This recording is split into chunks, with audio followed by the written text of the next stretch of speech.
Good morning, everybody. We are here on a cold-ass November morning. It is the 28th of November, and we're opening PubPack129, a new Capenna draft booster. And I would like to say thank you to the cosmic beings over at JHU Comics in Manhattan, New York City, Townville County, America. Light them up. Light 'em up. Light 'em up. See, I don't like this, because that's how I talk. But that's not how they're supposed to. Whatever. Kaldaya Strongarm. Revel Ruiner. Backstreet Bruiser Alright.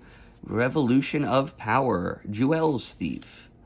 Obscura Storefront. Midnight Assassin. Masked Bandits. Security Rocks. Luxurious Libations. Darling of the Masses. Topiary Stomper.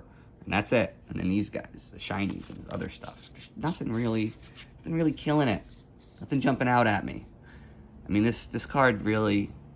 So what's the point of this? It's 3 mana for a 4/4 with Vigilance. And you get to put a... These cards just aren't good. It doesn't have enough going on. Like, the stuff it interacts with isn't open enough to create enough synergies for this to play well with others. It's just not a viable card. Like, every little piece of this card makes sense, but together, they just don't make a thing that anybody would use. The idea that rares are supposed to be better, okay? The average rare should see more play than the average common, to some degree. You should want the rares more, but they're just... No one knows how to balance cards anymore. No one can make something that's good without it breaking the game. I just think... every single person that has made a decision for Wizards of the Coast, whether they're at Wizards or at Hasbro, over the past 5 years, they've been making bad decisions.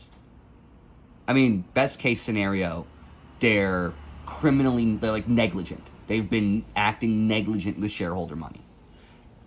Worst case scenario, these are just grifters, and they know it. They know that, Hasbro...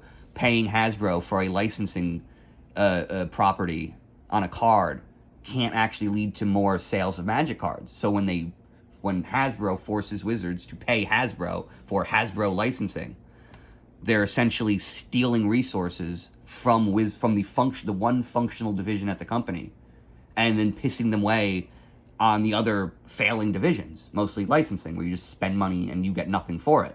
That's what Hasbro does. They buy nothing. And they're now saddling that debt, like Wizards, with that debt in the form of licensing deals. Nobody wants Wizards to pay to just put art on a card. Now, the idea that you could make branded sets that made sense. I saw a comment on Reddit recently that was about, I would love to play a Command & Conquer. I would love to see Command & Conquer Universes Beyond. And the idea is that's a fake comment, because nobody would want to see a Universes Beyond. Universes Beyond are bad products. They are simply art.